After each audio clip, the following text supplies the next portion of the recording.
E este Deus que está presente é o Deus que fala. E Ele fala pela sua palavra. Por isso eu convido você para abrir sua Bíblia comigo. No Evangelho de Jesus Cristo, conforme o relato de João, no capítulo 1. João, capítulo 1.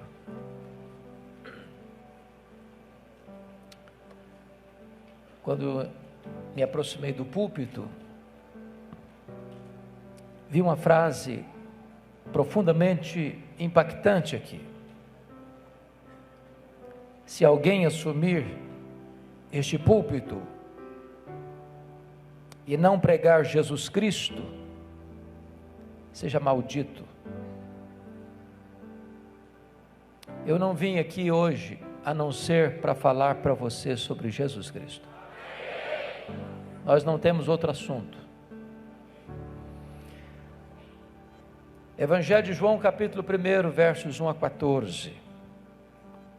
Mas antes de ler, é muito importante entender que o Evangelho de João é a obra literária mais importante do mundo.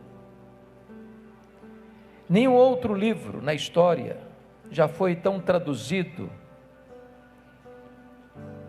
e tão publicado e distribuído como o Evangelho de João. Já passam de 2 bilhões de exemplares. O Evangelho de João foi escrito no final do 1º século, quando os outros evangelhos sinóticos, Mateus, Marcos e Lucas, já circulavam na igreja cristã há mais de 20 anos.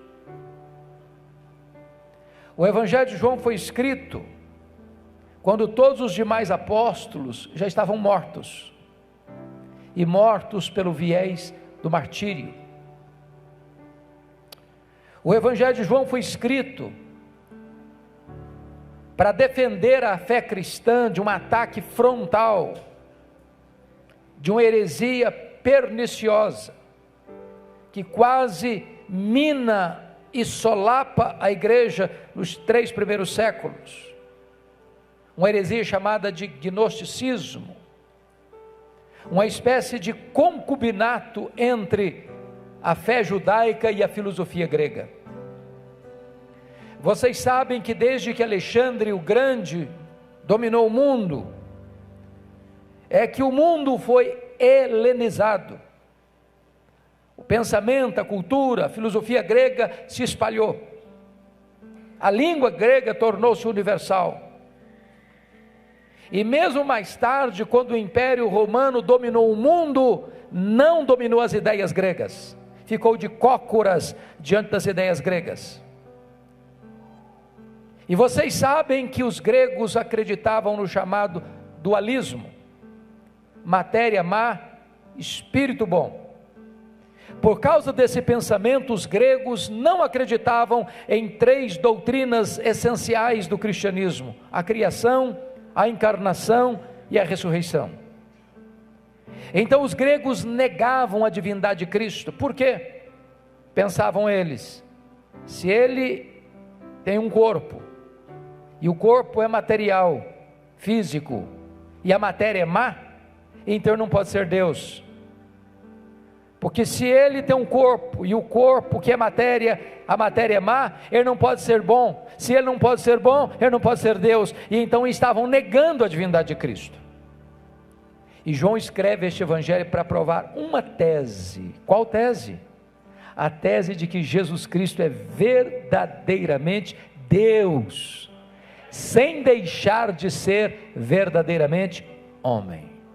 Então, João acende as luzes do palco, abre as cortinas da eternidade e revela-nos o nosso glorioso Redentor assim: no princípio era o Verbo, e o Verbo estava com Deus, e o Verbo era Deus. Ele estava no princípio com Deus. Todas as coisas foram feitas por intermédio dele, e sem ele nada do que foi feito se fez.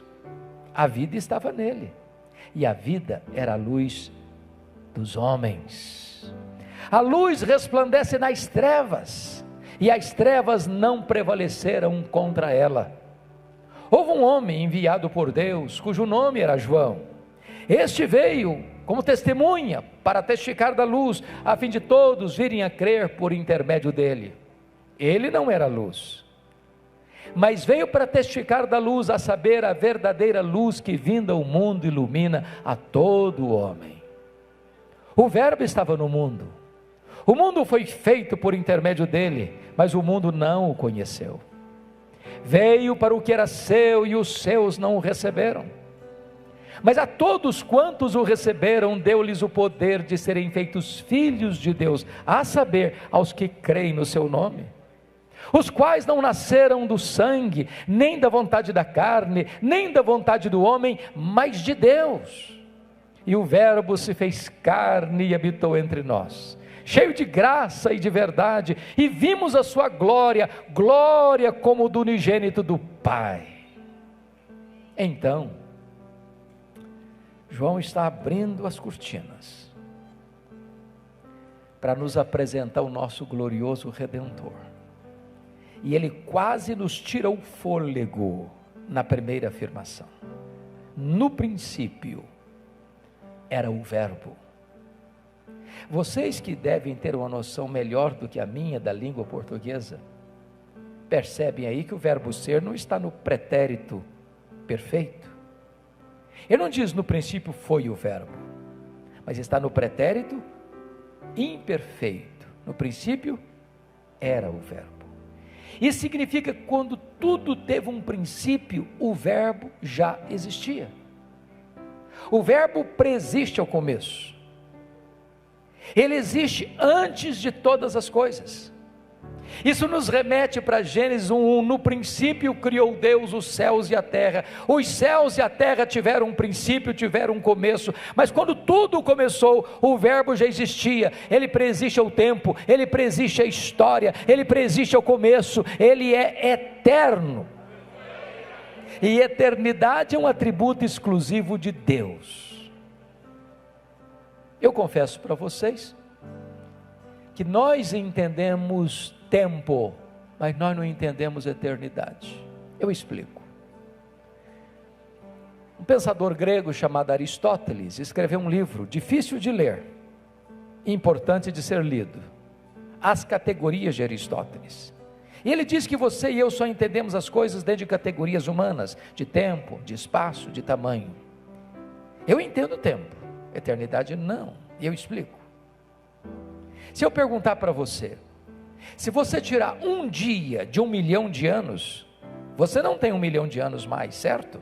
Óbvio, claro.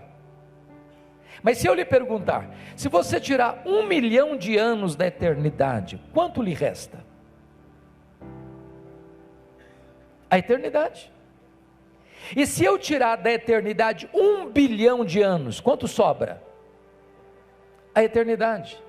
E se for 1 trilhão de anos, quanto sobra? A eternidade. Logo, eternidade não é tempo. Logo, você e eu não entendemos bem o que é eternidade. Sabem por quê? Porque eternidade é um atributo exclusivo de Deus. O verbo é eterno. João prossegue e diz: e o verbo estava com Deus. Essa expressão na língua grega, pros tonteon, significa face a face com Deus. Se Deus é uma pessoa e Deus é, e se o verbo estava face a face com Deus, logo o verbo não é um ser impessoal como pensavam os gregos. Ele é um ser pessoal. Pessoal. Na verdade, ele é coigual, ele é coeterno, ele é consubstancial com o Pai, ele é Deus de Deus e luz de luz. Ele estava não abaixo, não acima, ele estava face a face com Deus. O verbo estava com Deus. Mas finalmente João diz assim: e o verbo era Deus. Não um ser inferior a Deus, como pensava Ário de Alexandria, não um ser superior aos anjos apenas, mas um ser da mesma essência de Deus, da mesma substância de Deus, tendo os mesmos atributos de Deus e realizando as mesmas obras de Deus. Então eu preciso concordar com o pensamento, com o pensador irlandês C.S. Lewis, quando disse assim: com respeito a Jesus, você só tem 3 opções: ou ele é um mentiroso, ou ele é um louco, ou ele é Deus. Se ele não é quem ele disse ser, ele é um mentiroso. Se ele não é quem ele pensou ser, ele é um louco. Mas se ele é quem ele disse ser, então ele é Deus. Foi ele quem disse: quem me vê a mim, vê o Pai, porque eu e o Pai somos um. E João diz assim no verso 2: ele estava no princípio com Deus. Que princípio?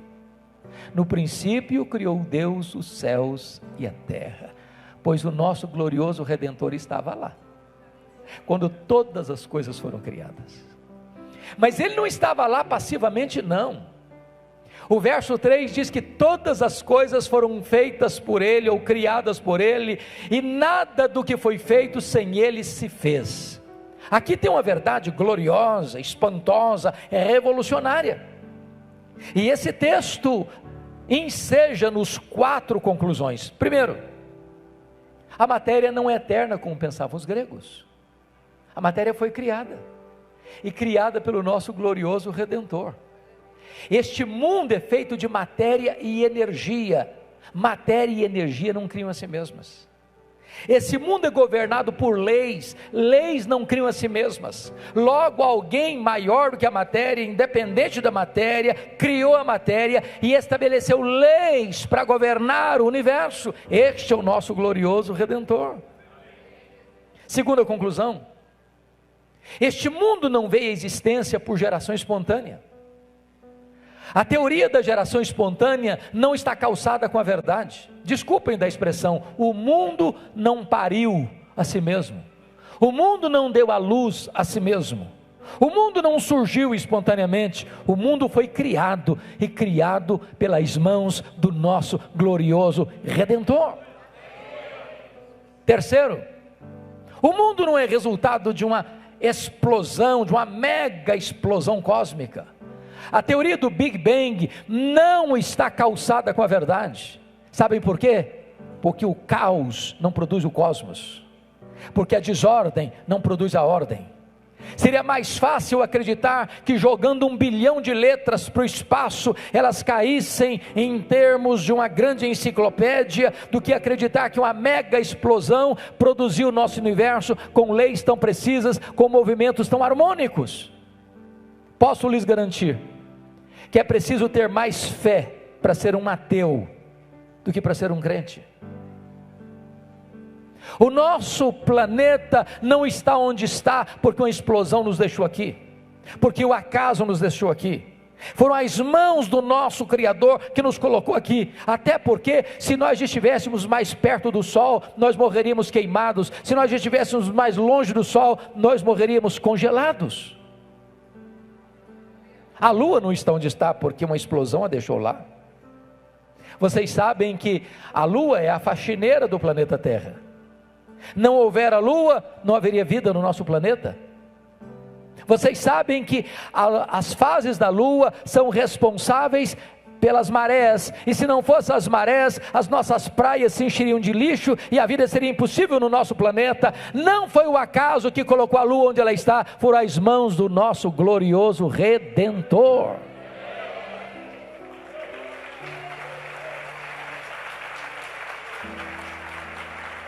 A quarta conclusão é que o mundo não é resultado de uma evolução de milhões e milhões de anos.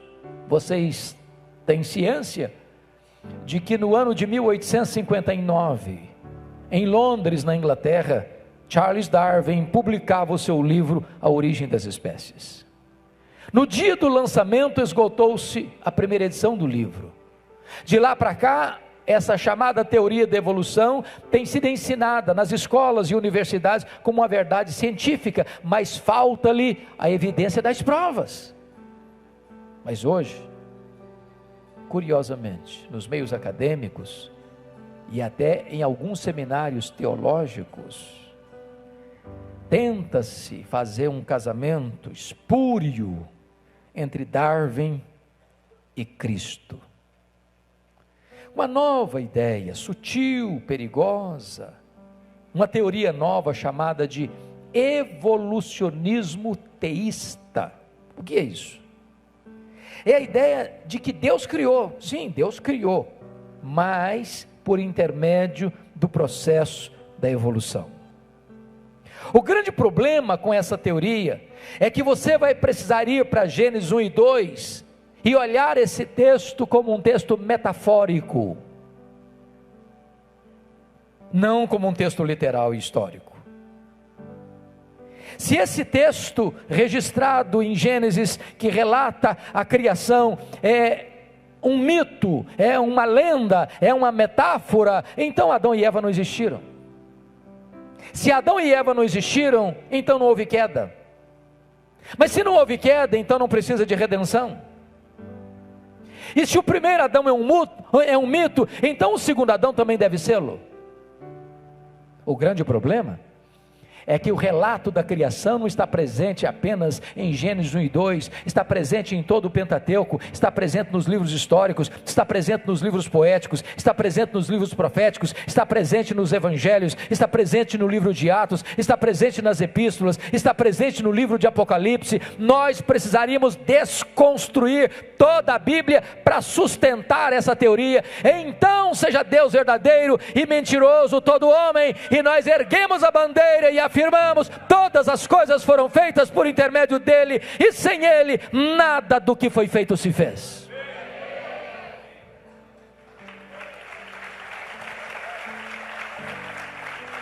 Mas uma pergunta se faz necessária: quão grande é esse universo que surgiu das mãos do nosso glorioso Redentor?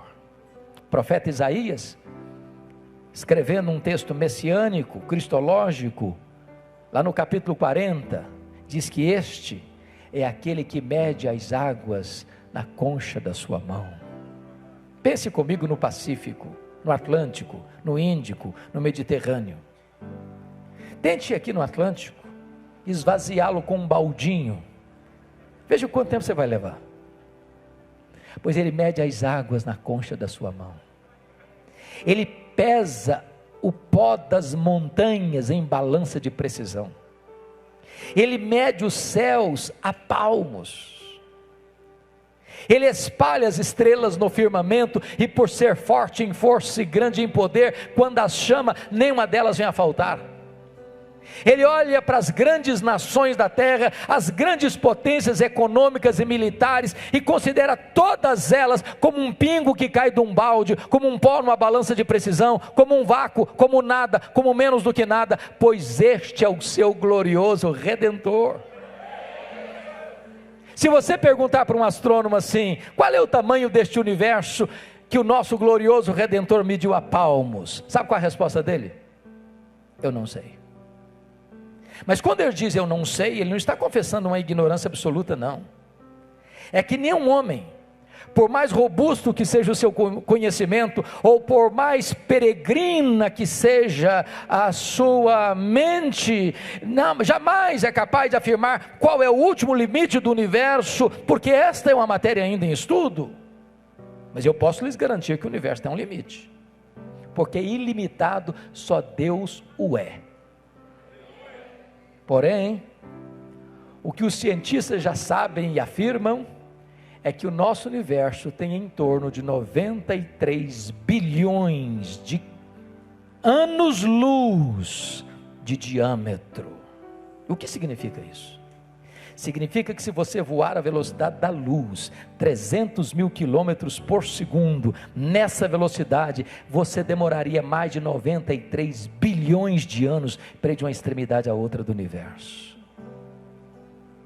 Pois não há um centímetro desse universo onde Jesus não possa dizer: isso aqui é meu, eu criei isso aqui, sou dono disso aqui, sou Senhor sobre isso aqui. Este é o seu glorioso Redentor. Pergunte para um astrônomo quantas estrelas existem. Sabe qual é a resposta dele? Eu não sei. Mas o que eles já sabem é que há mais estrelas no firmamento do que todos os grãos de areia de todas as praias e desertos do nosso planeta.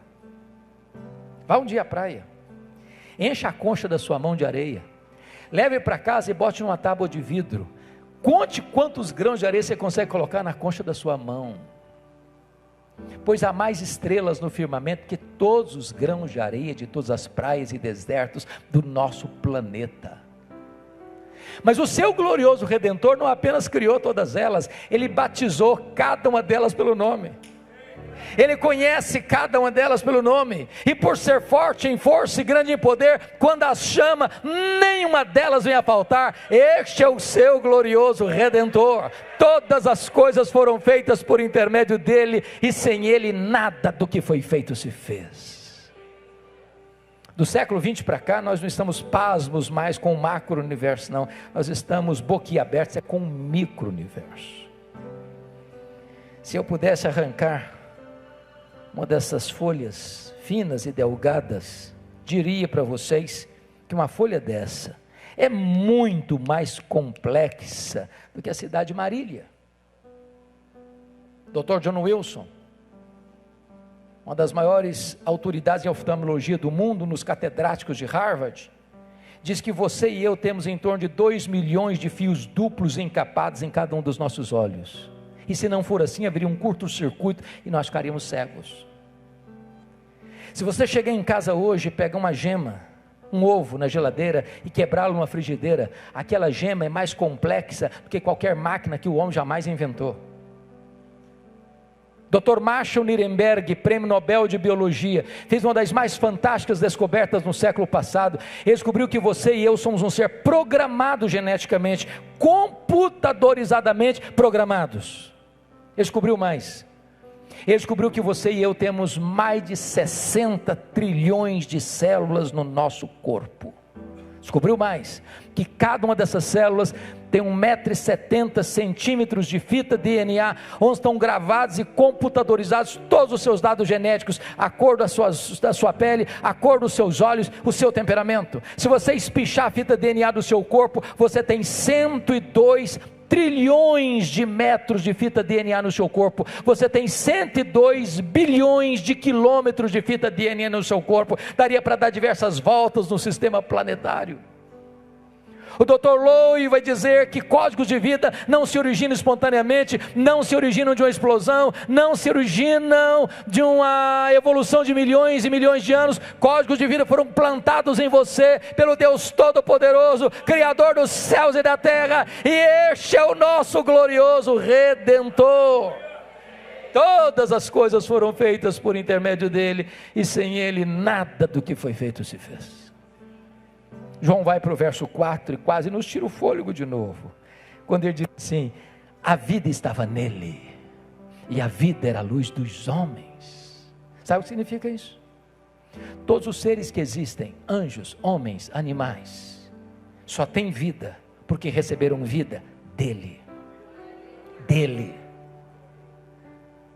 Ele, entretanto, é autoexistente. Ele não deriva sua vida de ninguém, ele é a fonte da vida. Alguém pergunta: quem criou Deus? Resposta: ninguém.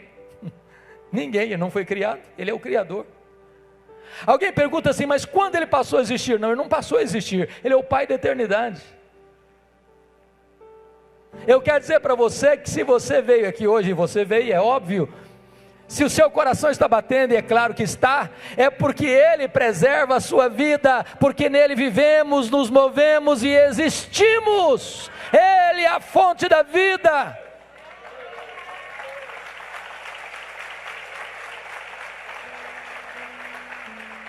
Mais do que isso, ele é a luz dos homens, e a luz resplandece nas trevas, e as trevas não prevaleceram contra ela. Sabe o que significa isso? Jesus não se intimida com trevas, Jesus não tem medo das trevas, por mais trevosa que seja a treva, as trevas têm que se recuar diante dele, porque ele é a luz. Não tem pecado que Ele não perdoe, não tem vício que Ele não trate e cure, não tem casamento quebrado que Ele não restaure, não tem pecador tão profundamente arruinado que Ele não perdoe e salve. Para Ele não tem causa perdida, para Ele não tem vida irrecuperável. Ele é a luz e a luz prevalece sobre as trevas.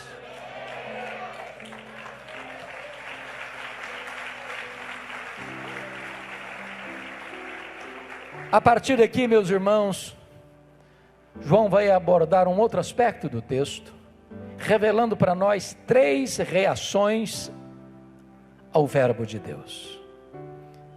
A primeira reação está nos versos 6 a 9, confira comigo. É a reação do precursor do verbo. Houve um homem enviado por Deus, cujo nome era João. Este veio como testemunha para testificar a respeito da luz, a fim de todos virem a crer por intermédio dele.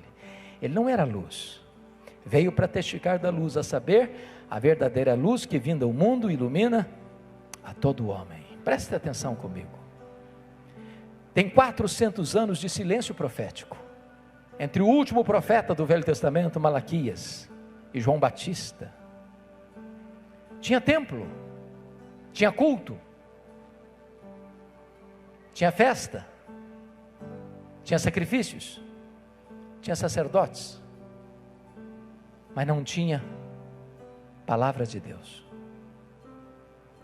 Até o momento que Deus rompeu o silêncio e enviou um homem estranho, vestindo roupa estranha, se alimentando de comida estranha, pregando num lugar estranho, o deserto da Judeia, quente demais de dia, gelado demais de noite.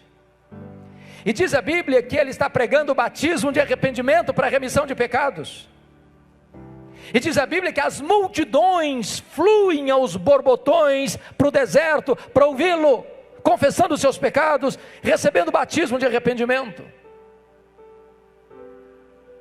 E de repente João olha aquela massa humana chegando, multidões e multidões. Quem está vindo? Os soldados, os publicanos, os fariseus, os saduceus. E quando ele percebe que no meio daquela massa humana, fariseus e saduceus estão chegando, junto com eles, ele se dirige à multidão assim: raça de víboras, quem vos induziu a fugir da ira vindoura? Produzir frutos dignos de arrependimento, porque o machado já está posto à raiz das árvores. Aquele que não produzir bom fruto é cortado e lançado fora e no fogo.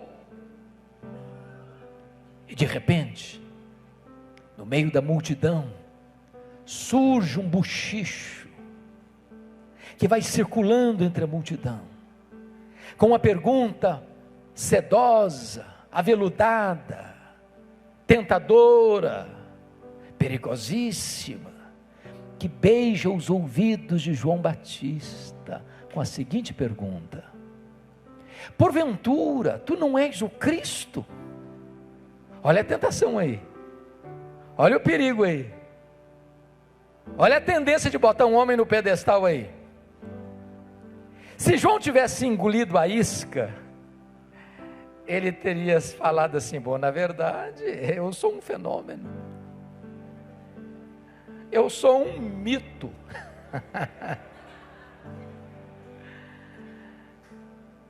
Olha aí, tem 400 anos que nunca ninguém viu o que está acontecendo. Olha, porque eu sou muito importante.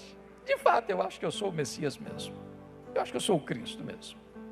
Mas ele não engoliu a isca não, ele foi categórico e diz: eu não sou o Cristo, eu não sou o verbo, eu sou apenas uma voz que clama no deserto. Eu não sou a luz, eu vim apenas para testificar da luz, a verdadeira luz que vinda ao mundo ilumina todo homem. Eu não sou o noivo, eu sou apenas amigo do noivo. Eu batizo com água, mas aquele que vem depois de mim é mais poderoso que eu, e ele vos batizará com o Espírito Santo e com fogo. Eu não sou nem digno de me curvar, desatar a correia das suas sandálias. Eu tenho um lema de vida: convém que ele cresça e que eu diminua. Sabe o que João está nos ensinando? Nunca queira receber a glória que só pertence a Jesus. Nunca queira ocupar um lugar onde Deus nunca colocou você. Toda a glória dada ao homem é vanglória, é glória vazia, é idolatria, é abominação para Deus. Deus não divide a sua glória com ninguém. Quanto mais humilde você for, entretanto, mais Deus o exaltará. Aí agora vem a segunda reação, versículos 10 e 11, confira comigo.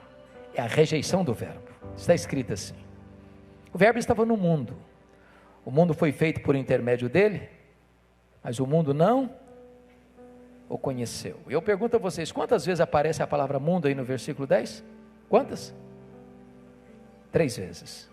No grego é a mesma palavra, cosmos, cosmos, cosmos, mas cada vez que ela aparece, ela tem um significado diferente. O verbo estava no mundo. Que mundo? Mundo geográfico. O mundo foi feito por intermédio dele. Que mundo? Mundo material. O mundo não o conheceu. Que mundo? O mundo das pessoas. Mas quando chega no verso 11, ele é específico: veio para o que era seu, e os seus não o receberam. Quem são os seus aí? São os judeus. Ele procede dos judeus, é o povo da aliança. Mas não receberam por quê? Por falta de luz? Não, por falta de olhos. Por falta de evidências? Não, por falta de fé.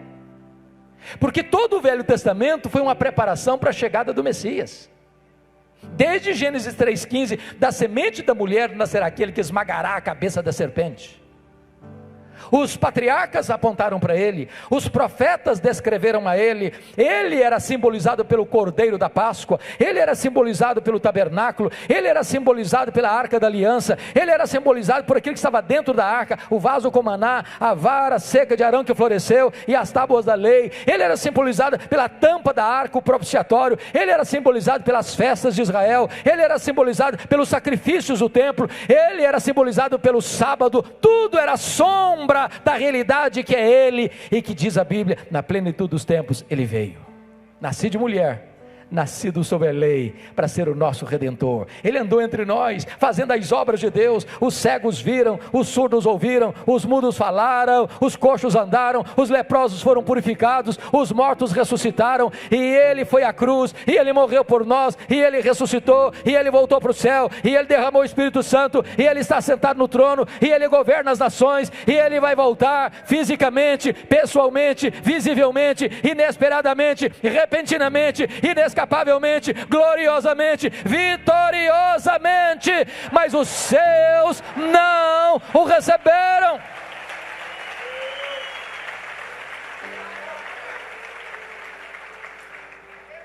Uma das maiores angústias que nós temos é perceber que esta venda ainda está nos olhos do seu povo. Todos os anos eu levo uma caravana a Israel, uma vez por ano, e a minha maior tristeza é chegar lá e perceber que eles ainda estão esperando o Messias, que já veio. Outra tristeza, pastores, que me dá, é perceber quantos pastores e líderes do Brasil vão para Israel, fazendo uma espécie de peregrinação sagrada. Crente não faz peregrinação sagrada. Sagrado não é a geografia, sagrado é a presença do nosso Deus. É muito triste constatar que muitas igrejas evangélicas no Brasil estão se tornando igrejas judaizadas, importando os utensílios do templo, as festas de Israel, a liturgia de Israel, como se isso fosse um upgrade na fé cristã. Isso é retrocesso, isso é voltar para a sombra. Basta ler a carta aos Hebreus. O que foi a carta aos Hebreus? Foi endereçada a crentes judeus, convertidos do judaísmo para o cristianismo. E em face da perseguição que veio, esses crentes estavam deixando o cristianismo de volta para o judaísmo. E o autor aos Hebreus escreve dizendo o seguinte: voltar para o judaísmo depois de ter abraçado a Cristo é apostasia.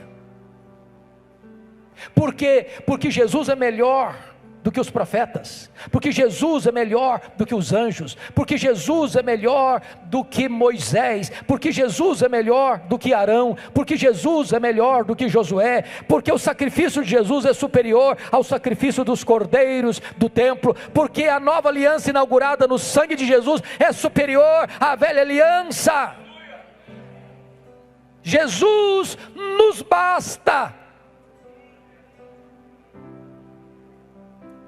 Há poucos dias, eu fui conversar com um colega pastor, tem mais anos de ministério que eu, e eu perguntei assim: e aí, meu irmão, está tudo bem? Ele me respondeu assim: está muito bem, eu acabo de chegar de Israel. Falei: que bom, como é que foi a viagem? Ele me respondeu assim: não, eu só fui lá jejuar debaixo dos céus de Jerusalém. Aí eu não me aguentei. Ele disse: mas pastor, que jejum caro! Que jejum caro! Mas qual a diferença de jejuar debaixo dos céus de Jerusalém e jejuar debaixo dos céus de Marília? Qual a diferença de você orar no sopé do monte e no topo do monte? Qual a diferença de você orar aqui dentro da igreja e dentro do seu quarto? Qual a diferença de você orar dentro do seu carro ou numa estrada movimentada? Deus é Espírito e importa que os seus adoradores o adorem em Espírito e em verdade.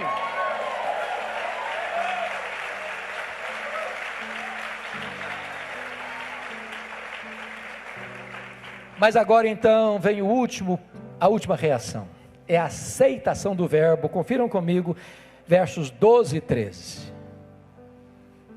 Talvez a mais importante adversativa deste evangelho está no verso 12. Mas a todos quantos o receberam, deu-lhes o poder de serem feitos filhos de Deus, a saber, aos que creem no seu nome. Pergunta: todos quantos? Todos quem? E a resposta é: todos judeus, todos gentios, todos homens, todos mulheres, todos crianças, todos adolescentes, todos jovens, todos adultos, todos velhos, todos ricos, todos pobres, todos brancos, todos amarelos, todos pardos, todos negros, todos daqui, todos dali, todos dalém. Não importa de onde você vem, não importa para onde você vai, se você receber a Jesus, você é feito filho de Deus.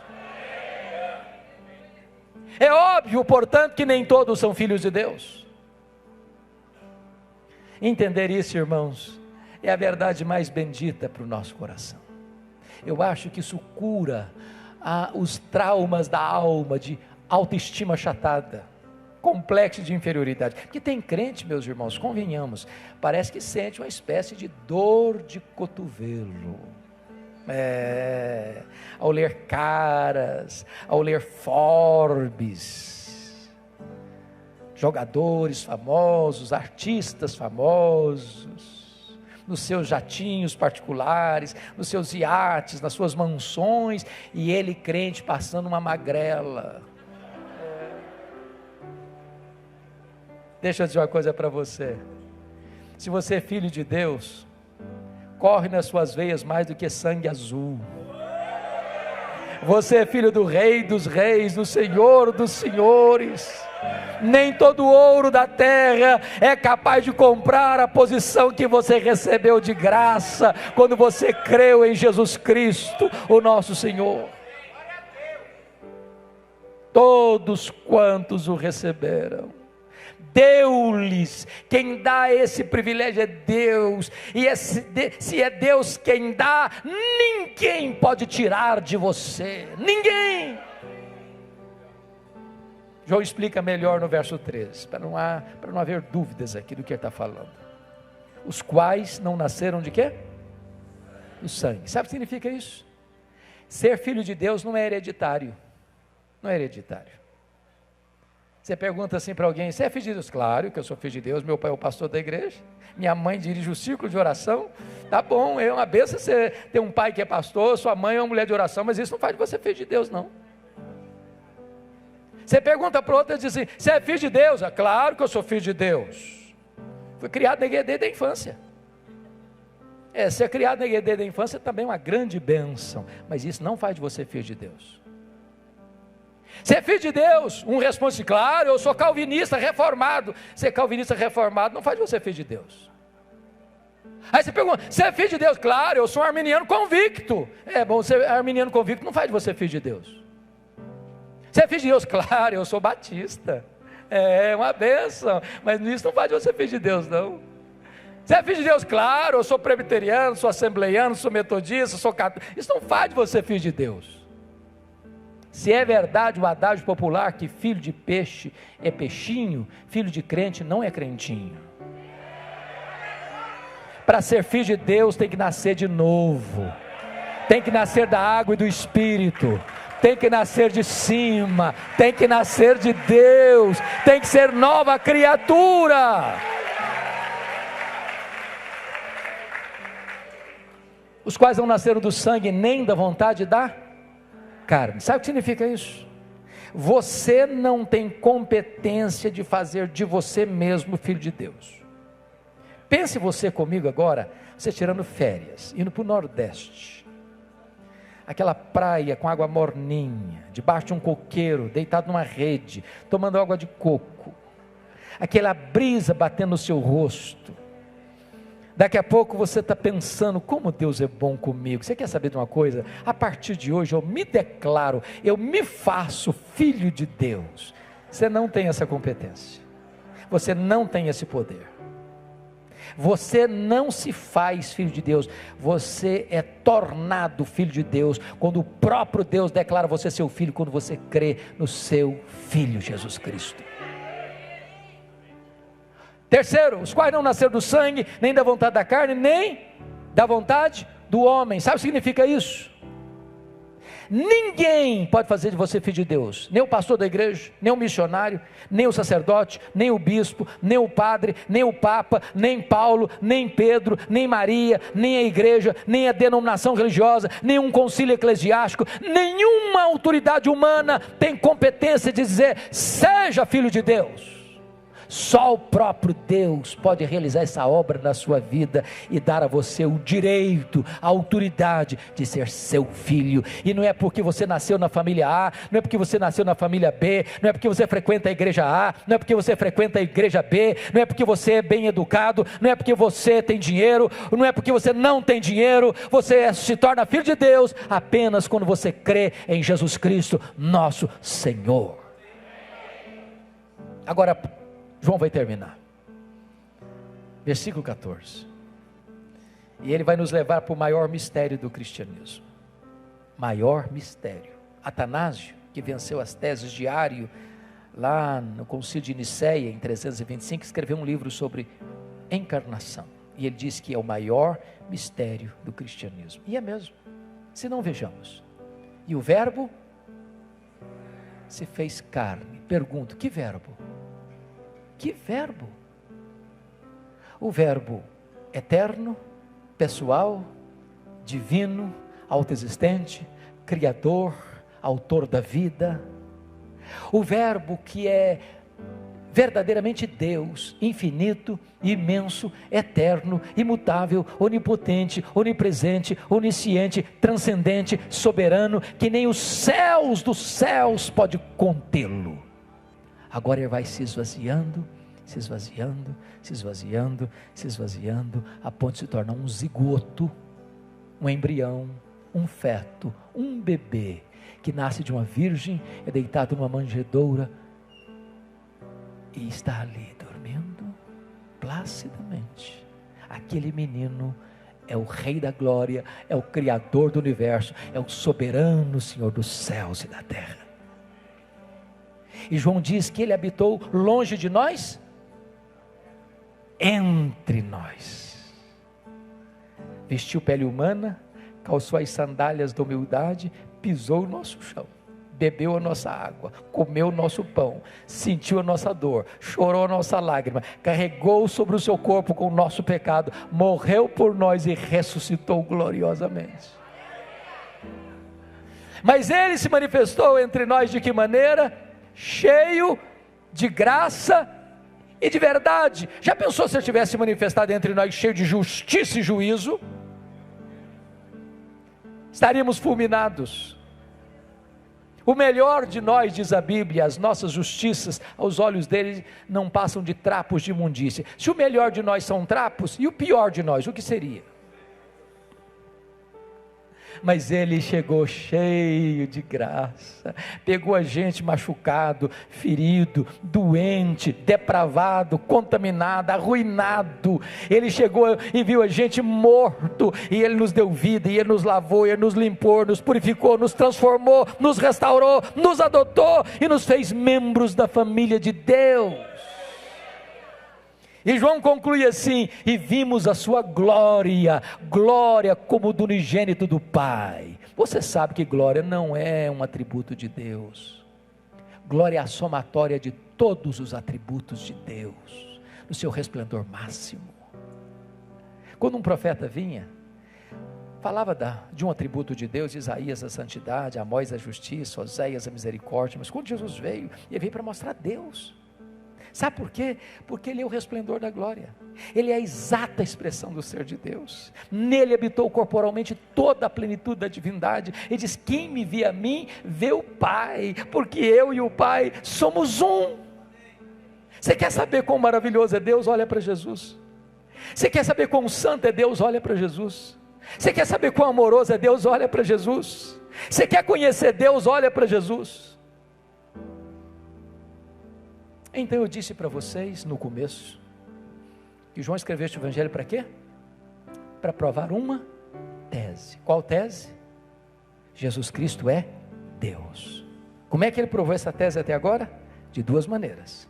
Primeiro, ele é Deus porque ele tem os mesmos atributos. Segundo, ele é Deus porque ele faz as mesmas obras. Quando você examina o evangelho todo, ele vai seguir a mesma linha. Sabe o que João vai fazer? Ele vai pegar 7 milagres para registrar. Por que 7? 7 é o número da perfeição. Por que milagres? Porque são obras de Deus. Primeiro milagre, capítulo 2, transforma água em vinho. Segundo milagre, capítulo 4, ele cura o filho oficial. Terceiro milagre, capítulo 5, ele cura um paralítico em Betesda. Quarto milagre, ele multiplica pães e peixes, no capítulo 6. Quinto milagre, ele anda sobre o mar, capítulo 6. Sexto milagre, capítulo 9, ele cura um cego de nascença. Sétimo milagre, capítulo 11, ele ressuscita Lázaro. Se ele faz as obras de Deus, logo ele é Deus. Mas João vai provar também que ele é Deus, porque ele tem os mesmos atributos. O que João vai fazer? Ele vai pegar João 8,58, antes que Abraão existisse, eu sou, é o nome de Deus no Velho Testamento, revelado a Moisés.